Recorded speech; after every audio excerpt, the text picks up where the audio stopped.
Bueno, pues empezamos, buenos días, comenzamos la clase y vamos a repasar un poco lo que vimos ayer, que fue el estudio, el comparativo del cascodo con la configuración fuente común, que esta parte fuimos quizá un poco rápido, ¿no? Porque estábamos ya al final de la clase. Acordaros que estábamos estudiando dos casos. Uno era con la RSIG distinta de cero, que se suponía que iba a ser dominante el término que aparecía. ¿Esto qué es? Esto le he dado yo. Esto le he dado yo hace un cuarto de hora para que se pusiera el explorador de Windows, me parece ahora. Bueno, seguimos.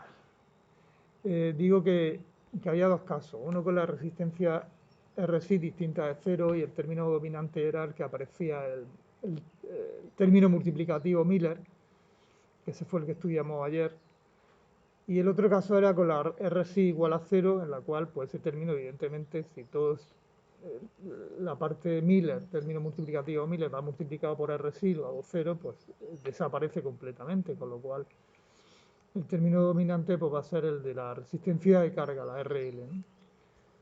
Bueno, recordamos que la ganancia de la celda base fuente común es simplemente pues, la ganancia intrínseca tras conductancia por resistencia de salida. En el cascodo, eso en el caso de tener una resistencia de carga infinita, ¿eh?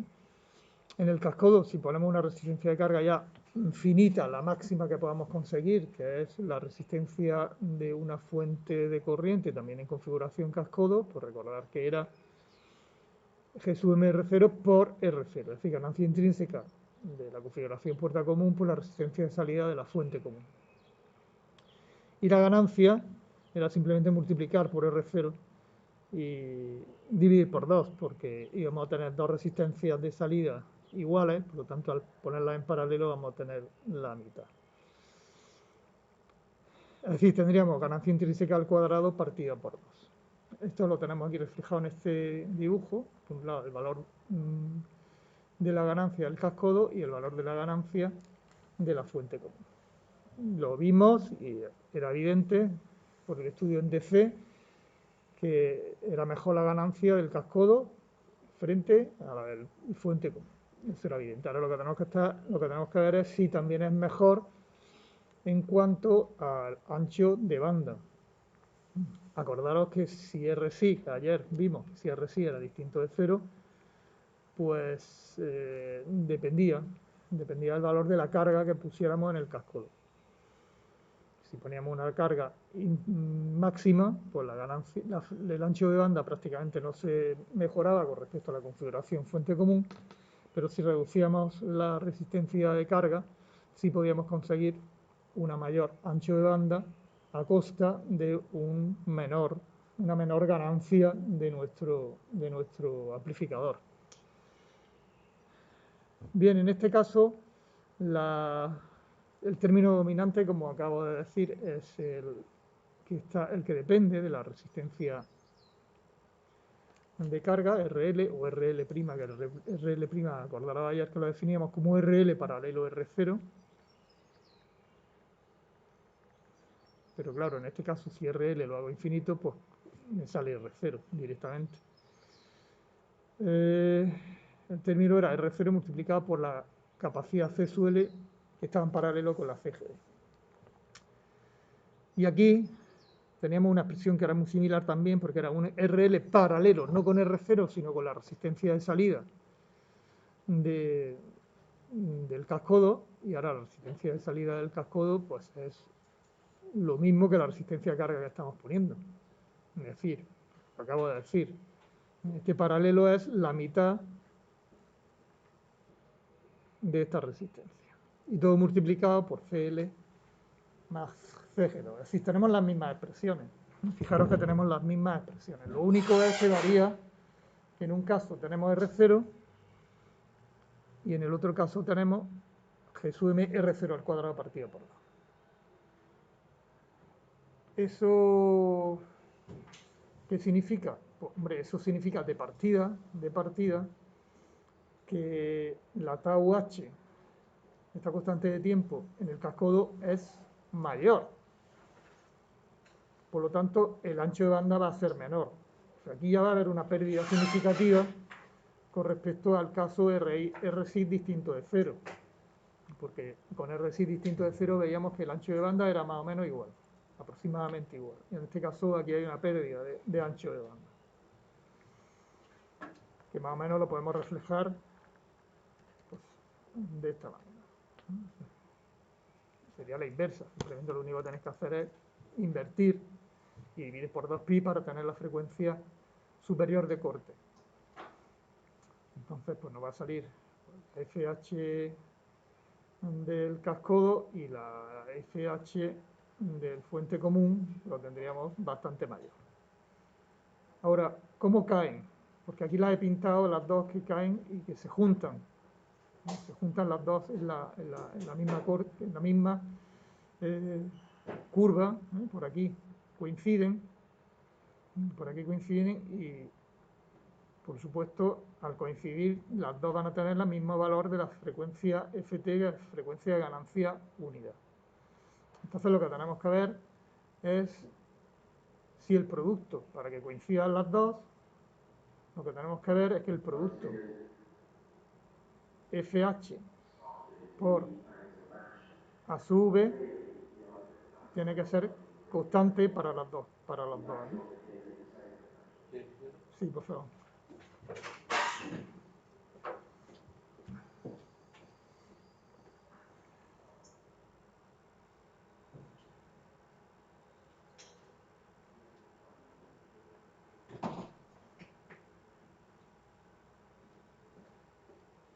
Vale, pues entonces lo único que tenemos que hacer es, fijaros, multiplicar aquí la ganancia por el ancho de banda de la fuente común, que me sale G sub m partido 2pi CL más CGD. Y aquí, si tú multiplicas lo mismo, este con este, que aquí tenemos G sub m cuadrado R0 cuadrado y aquí abajo G sub m R0 cuadrado partido por 2, pues también me va a quedar lo mismo. G sub m partido 2pi CL más CGD 2. Es decir, efectivamente estamos viendo que las FT son las mismas. Y por lo tanto, las dos, a partir de este punto, van a coincidir. Esa es la idea, ¿no? Lo peculiar de esta comparación que estamos viendo. Entonces, ¿eso qué significa? ¿Eso qué significa? Es decir, si no hubieran salido iguales, pues imaginaros, pues a lo mejor podría haber tenido algo así. Podría haber ocurrido algo así. Si no hubieran sido iguales, podría haber tenido este comportamiento. Una FT para uno y otra FPT para otro, pero en este caso es que da la casualidad de que son iguales. Bueno, vamos a borrarlo para que no confundamos esto, porque esto no tiene nada que ver, ¿vale? No es lo que ocurre. Entonces, ¿esto qué significado tiene? Pues de nuevo lo mismo que vimos ayer, y es que si yo ahora cambio la resistencia RL y en vez de poner el máximo pongo otro valor inferior, pues lo que haré, ¿qué pasará? Pues si yo pongo un valor inferior, la ganancia va a disminuir. Y por lo tanto, a lo mejor pues tengo esto. ¿Y cuál será su frecuencia o el ancho de banda? Pues será justamente este. Si pongo otro valor, pues puedo reducir la ganancia e ir aumentando el ancho de banda. Es decir, efectivamente, de partida, en las mejoras de las situaciones para la ganancia, cuando tenemos la ganancia máxima, que es cuando tenemos una resistencia de salida máxima en el cascodo, pues aquí tenemos un ancho de banda pobre, pero es un circuito muy versátil, porque simplemente digo, bueno, pero ¿qué quiero yo más ancho de banda? Pues lo único que tengo que hacer es cambiar la resistencia de carga, poner otra resistencia de carga a mi gusto. Si tiene una contrapartida y es que la ganancia la vais a reducir. Pero podéis jugar con ese margen. Yo es que tengo margen, no necesito una ganancia tan grande, necesito algo más pequeño, pero sí necesito un ancho de banda más grande, pues podéis jugar con esta idea. Entonces, fijaros la importancia de de esta configuración, porque no es algo estático, no es algo fijo, porque las configuraciones que hemos visto de monoetapa, fuente común, puerta común, drenador común, básicamente tiene una ganancia y un ancho de banda prácticamente fijo. Poco puedes hacer con ello, salvo la configuración fuente común degenerada, que también podíamos variar un poco, poniendo una resistencia de generación, una RS, y con eso podíamos bajar la ganancia, aumentar también un poco el ancho de banda. Salvo en esa situación, la otra tiene un ancho de banda fijo y una ganancia fija, y no, por mucho que haga, no va a poder conseguir mejoras en ninguno de los dos sentidos. Sin embargo, con esta configuración cascodo, pues te permite aumentar mucho la ganancia hasta donde tú quieras. Bien, es cierto que puedes reducir el ancho de banda, como en este caso, pero tienes mucho margen.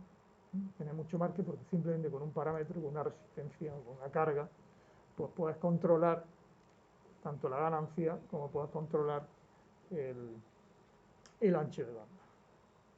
Básicamente, esto es el trasfondo que hay detrás de un amplificador operacional.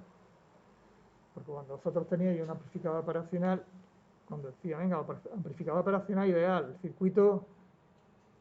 en circuito abierto, si vosotros lo caracterizabais y sabíais que la ganancia o la función de transferencia de la ganancia en circuito abierto, pues teníais algo así.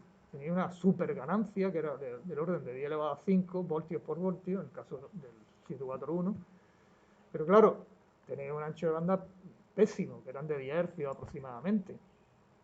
Ahora bien, tú no vas a trabajar normalmente con estas ganancias tan grandes, vas a trabajar con otras más pequeñas. Simplemente con el hecho de poner dos resistencias externas fuera del operacional, pues podías conseguir otras ganancias inferiores, pero con un ancho de banda ya bastante más considerable. Pues este gran fondo que está en el operacional, lo tenemos aquí. Esto lo tenemos aquí. Y básicamente es que los operacionales están formados por dentro, pues tiene estos elementos. O sea que básicamente esto da la idea del comportamiento que realmente tú tienes aquí en el operacional. Porque es que los operacionales están formados por transistores. Que dentro tienen muchos transistores en este tipo de configuraciones, cascodos, tiene fuentes de corriente, que las veremos ahora esta mañana, y todo esto está integrado en toda la operación. ¿Por qué tiene el operacional este comportamiento? Porque es que está formado por estos circuitos que tienen este comportamiento. No es otra cosa, ¿no? Hasta aquí estamos aprendiendo versatilidad, estamos aprendiendo diseño, estamos ya entrándonos en el campo de la ingeniería. Es decir, bueno, ya tengo estos circuitos y puedo hacer cosas, no son cosas estáticas. Entonces aquí con esto hemos conseguido dos cosas. Primero, en hacer un análisis, afianzaros en el análisis de circuitos, sí, con los circuitos, porque eso también es uno de vuestros caballos de batalla, pero por otro lado ya estamos entrando en la parte pues, de la ingeniería, del diseño y del salir a la calle, ¿no? De vender vuestro producto. Bueno, vamos a repasar el cascodo simplemente pues analizando la configuración cascodo en alta frecuencia, pero ahora con transistores bipolares. Entonces vamos a seguir con un poco de repaso. Aquí veis, vamos a empezar como la clase de ayer. Tenemos la configuración cascodo, régimen de AC. Aquí tenemos puramente régimen AC, porque fijaros que no hay ninguna fuente de continua, ni la fuente de corriente, que está aquí abierta, ni las fuentes de tensión que debemos aplicar a las bases de los dos transistores bipolares, solo es AC. Y aquí la única información que hay es, bueno, esta resistencia de carga.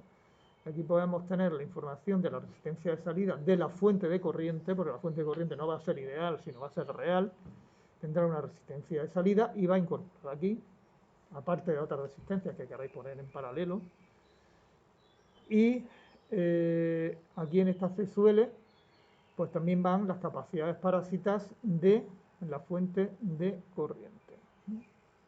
Esta fuente de corriente. Las capacidades parásitas que tienen, porque aquí hay transistores, hay capacidades parásitas, pues están incorporadas aquí en esta capacidad que tenemos aquí C sub L. O sea, no es algo que tú pongas, sino es algo interno, de partida algo interno, más posibles capacidades parásitas de etapas posteriores que podéis conectar con la configuración cascode. Bien, como vamos a hacer estamos trabajando en régimen de alta frecuencia, por lo que tenemos que tener en cuenta son qué condensadores o qué capacidades son las que nos van a afectar y lo que van a hacer daño para que esa función de transferencia decaiga a alta frecuencia. Pues las que conocemos de los transistores bipolares, la CPI y la CMU. La CPI es la capacidad de carga de la base y la CMU es una capacidad asociada a una zona de carga espacial de la unión colector-base. Pero además os he añadido ahí también otras capacidades, que esta no me la he explicado, efectivamente no la he explicado. Esta CCS1, una capacidad también asociada a una zona de carga espacial entre el colector y el sustrato donde está fabricado el transistor bipolar. La pongo aquí y también aparecería aquí una CCS2 entre el colector y el sustrato de este otro transistor. Lo que pasa, como lo que dije ayer, el sustrato normalmente, bueno, primero vamos a pintarlo. ¿Dónde estaría el sustrato? Bueno, voy a pintar aquí un transistor bipolar, como se fabricaría en una oblea de SX. El sustrato es este. Este es vuestro sustrato. Y sobre un sustrato, que es un semiconductor del tipo que sea, suponed que esto es un NPN. Bueno, pues el sustrato va a ser tipo P. Claro, tú difundes una zona N, que es el colector, en el sustrato que es tipo P. Aquí tienes una unión PN. Evidentemente tú aquí las corrientes tienen que circular entre emisor y colector.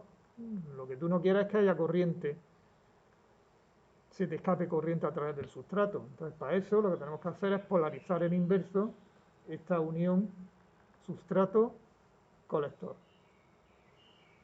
Y por lo tanto ahí va a aparecer una zona de carga espacial. Y si hay una zona de carga espacial, aparece una zona de carga y una capacidad asociada. Pues esa capacidad asociada a la que denominamos CCS. Para transistor 1, para transistor 2. Entonces, por eso aparece y no la explicamos en su día, porque tampoco queríamos complicar las cosas.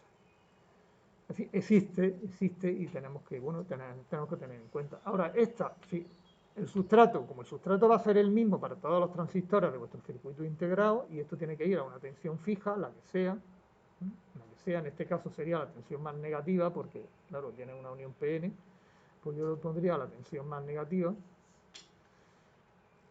pero esa tensión es fija y además es constante.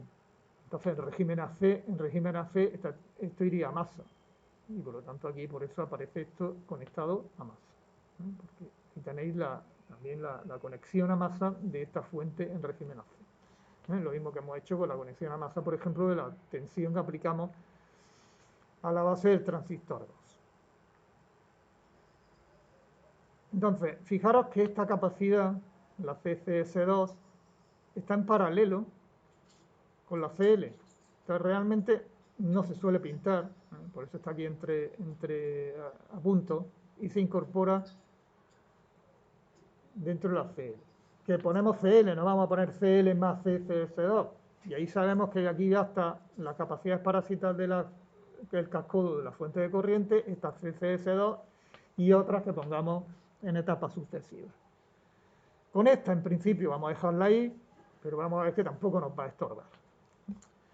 Bien, el procedimiento de análisis, pues como siempre, bueno, primero trabajamos con nuestro modelo de pequeña señal, y así el completo, primero he querido destacar las capacidades que nos van a molestar a alta frecuencia, y ahora ya para hacer el análisis, pues tenemos que coger el circuito completo.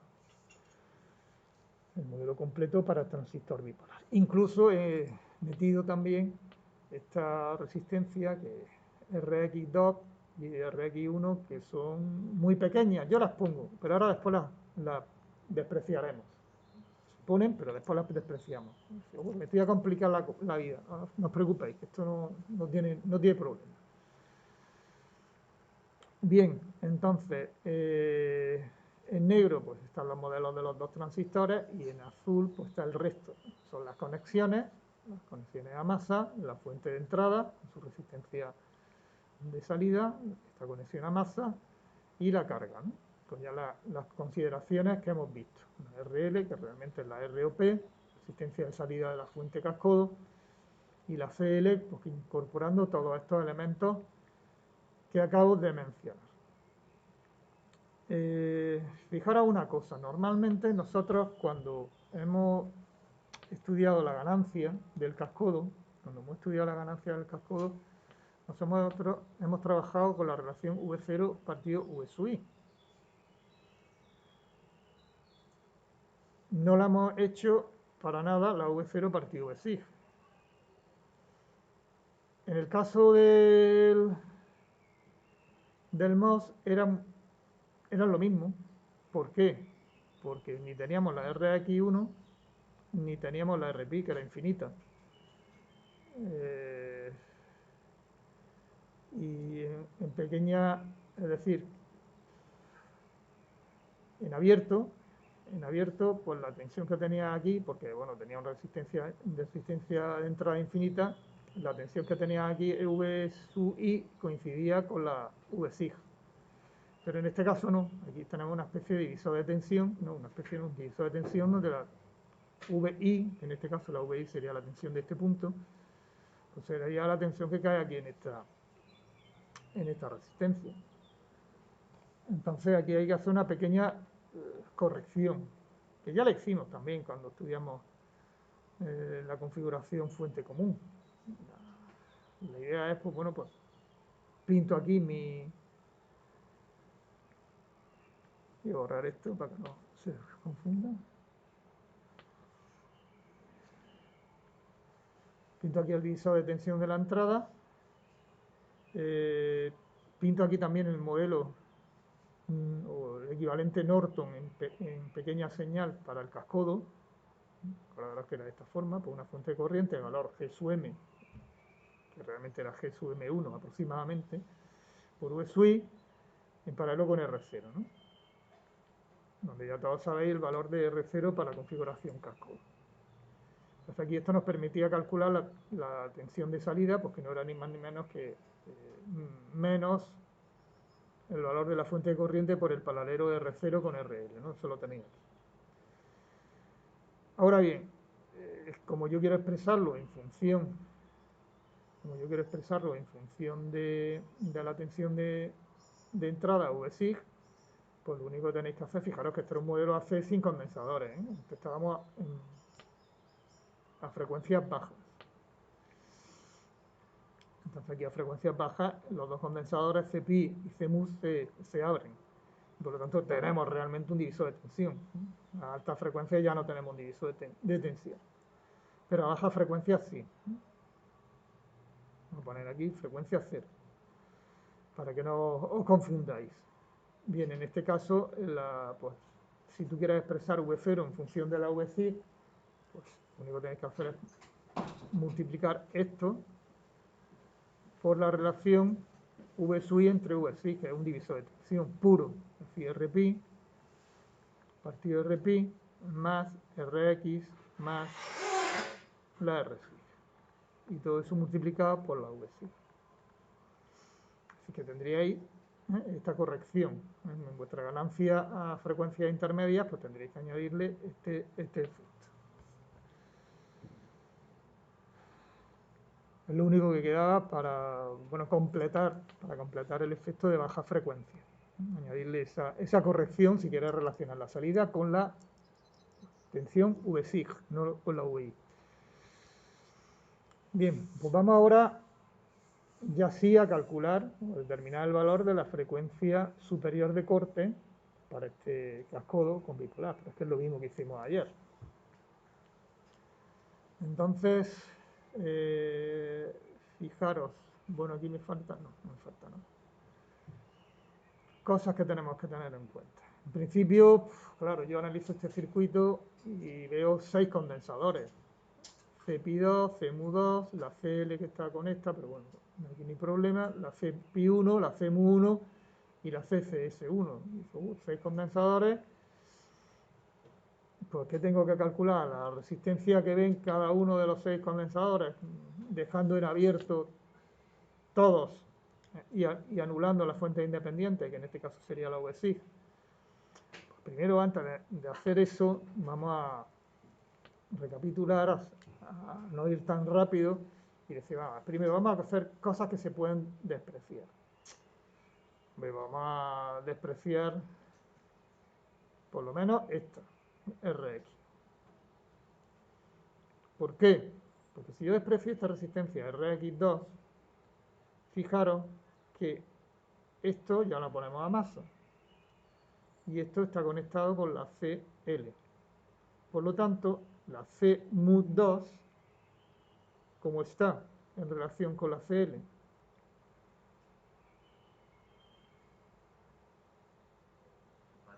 Están en paralelo.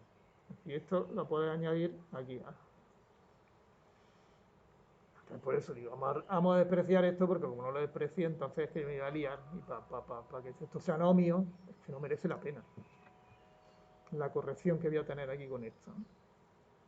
Por otro lado, bueno, este punto está a masa, y ahora fijaros con la CPI2. Con la CPI2. Fijaros que esta conexión está unida por aquí con la CSS1 y por aquí, que está a masa, también está unida con la CS1, por lo tanto esas dos también están en paralelo. La CPI2 está en paralelo con la CCS1. Y bueno, ya está, porque esas dos, al ponerlas en paralelo con esta, en vez de tener 6 capacidades en las cuales tengo que ver la resistencia que se ve desde cada una de ellas, abriendo la otra, anulando la fuente independiente, por allá me quedan 4. Entonces ya el problema, pues bueno, un poquillo más sencillo, ¿no? Menos, voy a tardar menos tiempo en hacer el análisis. Y por supuesto, teniendo en cuenta esa aproximación, ¿eh? Vamos a despreciar esta Rx, ¿no? Entonces esos son pequeños detalles pues, que facilitan el cálculo y merece la pena hacerlo. Ahora dijeron, ¿es que esto es grande? Pues entonces, si yo te dijera, un problema donde la Rx es 1 kilo ohmio y el RPI2 son 2 kilos ohmios, pues no me lo puedes despreciar. Y tendrías que aplicar el método, te lo puedo poner en un examen. Pasa que, bueno, verte eso, pues, lo único que sirve es para ver si sabéis hacer análisis de circuitos, nada más. Pero para eso, con que te pongo yo 2 condensadores, es suficiente. No te tengo que poner 6 ni 7. Bien, pues ya que hemos visto el problema, tenemos 4 condensadores en los que tenemos que calcular la resistencia de vista desde ellos, pues lo que vamos a hacer es estirar nuestro circuito, que se ve mejor en forma de 2 etapas, en forma lineal, no como lo que tenéis ahí arriba, y distinguir aquí varias cosas. Primero, la primera etapa, como siempre, es la fuente común, o en este caso el emisor común, y aquí tenemos la base común, la siguiente etapa. Vamos a hacer lo mismo que hicimos ayer. No vamos a analizarlo a lo bestia. Aquí tendríamos pues, un montón de nudos o un montón de mallas y un montón de variables. Por lo cual esto puede ser larguísimo. Esto se hace siempre por etapas. Por etapas. Se calcula la resistencia de entrada de la última etapa. Y esto lo llamamos RIN2. Resistencia de entrada de la etapa 2. Una configuración base común. Y como esto está hecho de ayer, porque es que fijaros, la resistencia de entrada de base común y el puerta común es igual, es que es la misma configuración. Entonces, ¿para qué vamos a repetir el cálculo? Simplemente vamos a poner el valor de la resistencia, que era este. Es que es el mismo circuito. La diferencia entre el MOS y el bipolar son las RPI. Y la RPI me queda aquí a la izquierda, da igual. De aquí a la derecha son idénticos, por lo tanto la resistencia de entrada va a ser la misma. No repito el cálculo. de cómo calcular, cómo evaluar la resistencia de entrada. Ya está hecho, no lo repetimos.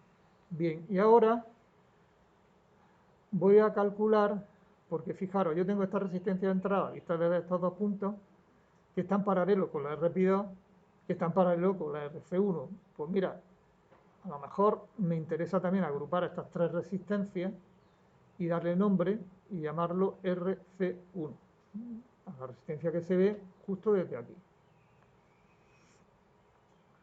Y por lo tanto, ese será el paralelo de R01 con RP2 y con la RIN2. Acordaos que ayer también definimos una resistencia equivalente, una resistencia paralelo, que era la R0 con la RN2, y no estaba la RP2, porque claro, es infinita en el caso del MOS, y eso lo llamamos RD1, tiene la misma función.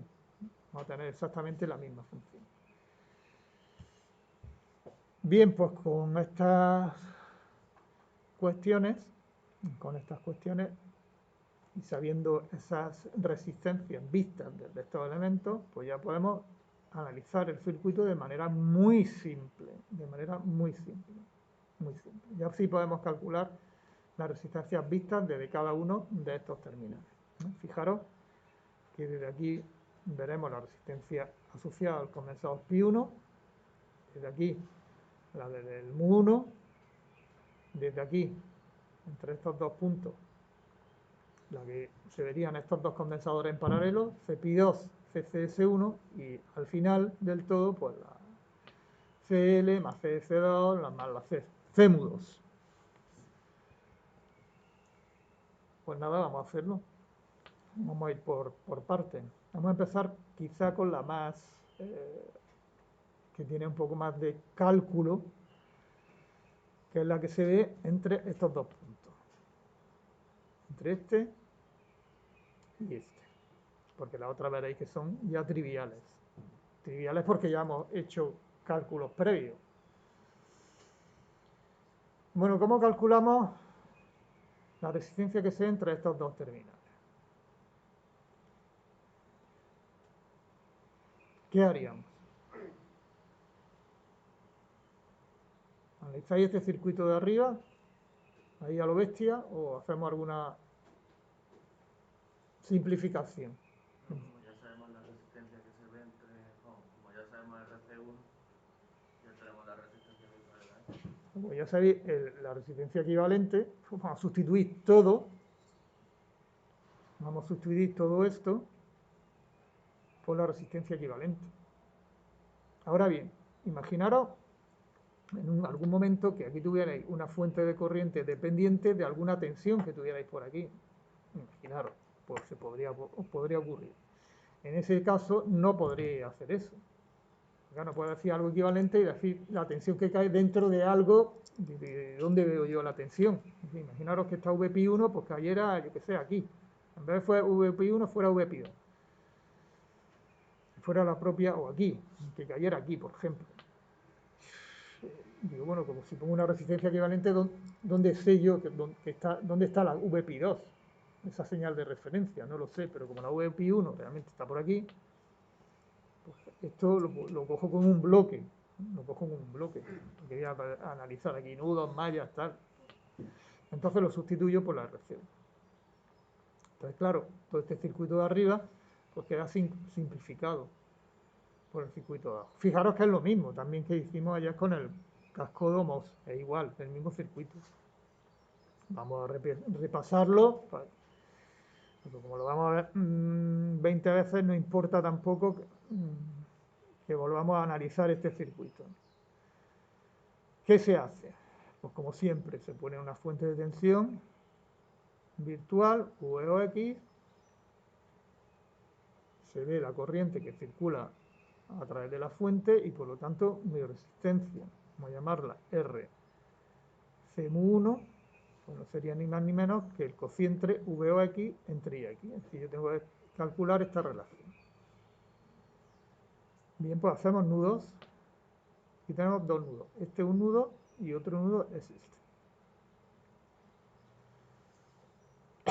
Donde en este nudo conocemos la tensión, que es VPI1, Y este otro nudo, pues también podemos conocer la tensión que hay respecto a masa, para un punto de referencia. La tensión de este punto con respecto a masa la podemos poner en función de cosas que ya conocemos, que es la caída potencial en la fuente más la caída de potencial Vπ1. Esto sería VOX más Vπ. Vale, pues una vez que tenemos esto, pues ya podemos hacer el análisis de nudos. Y decimos que la corriente que entra en este nudo, Ix por esta rama, pues tiene que ser igual a la G sub M1 Vp1 más la corriente que circula hacia abajo por esta resistencia.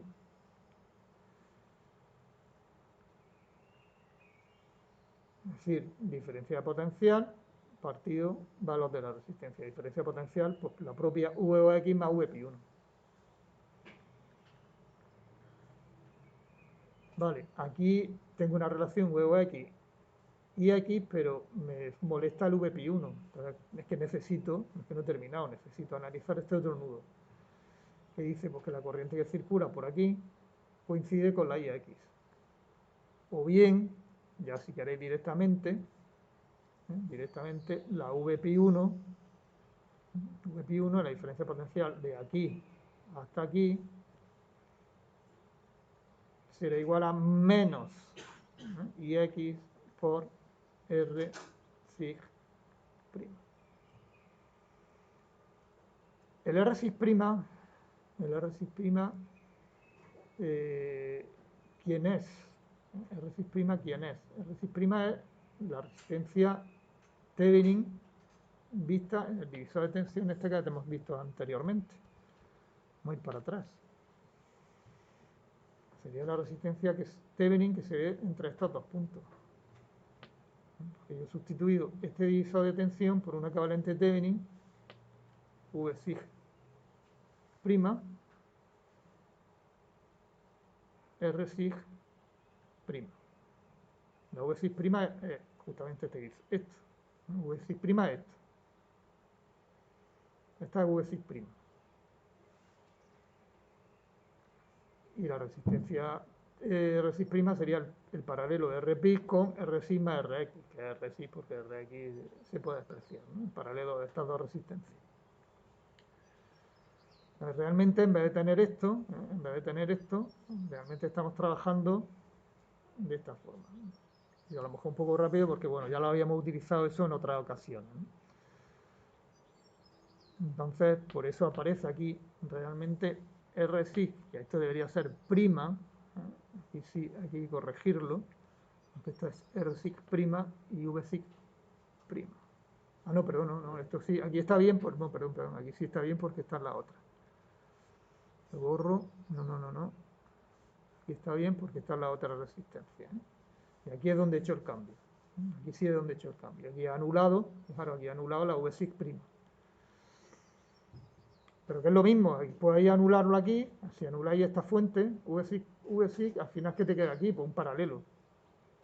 El paralelo de esta resistencia que lo llamo R sig prima, es igual. Se ve de todas formas. Bien, estábamos analizando este circuito y nada, pues simplemente aquí sustituí o introducí Vp1 aquí arriba y ya tenéis la relación para la RC-1, que es esto. Este es el que es más complicado. El RP1. Venga, vamos a ver. ¿Qué resistencia se ve de aquí? Esto ya lo hicimos ayer. Venga, a repaso.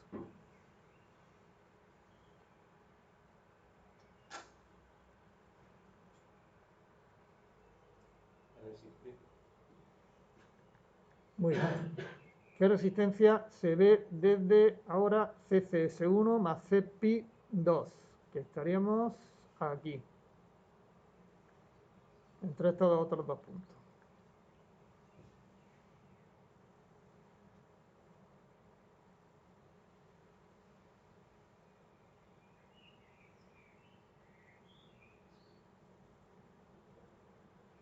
Que también lo hicimos ayer.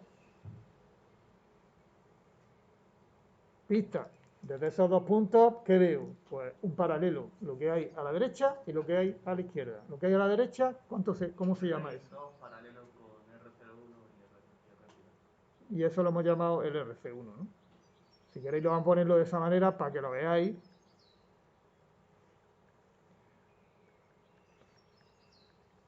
Y, y lo que veis a la izquierda es así, ¿por qué? Porque porque VPI1 es 0. Aquí VPI1 es 0, por aquí no pasa corriente, VPI1 es 0, esto está abierto y por lo tanto aquí veo estas dos resistencias. No es porque ahí haya dos resistencias en paralelo, las voy a poner yo siempre. Que ojo, ojo, porque esto en esta configuración vale, pero en otras no. Y antes, por ejemplo, cuando hemos calculado CMU sub 1, ¿por qué VPI1 no era 0? Porque habíamos colocado ahí VOX. Porque he colocado aquí la fuente. Que aquí tenías la fuente, entonces VPI1 ya no era 0, pero aquí, como la fuente la pones aquí, tú la fuente la pones aquí y esto lo dejas abierto, todos los demás condensadores los dejas abiertos, claro, al dejar esto abierto ya no pasa corriente. Aquí no estaba abierto. Este era el único que lo había cerrado con una fuente de tensión. ¿Vale? Bien, pues RC1. Y por último, ¿qué resistencia se ve de aquí a la salida de todo?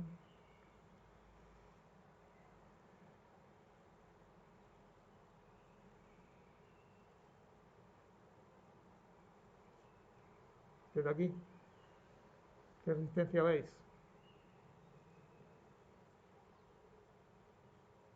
La resistencia de salida del cascodo en paralelo con el RN.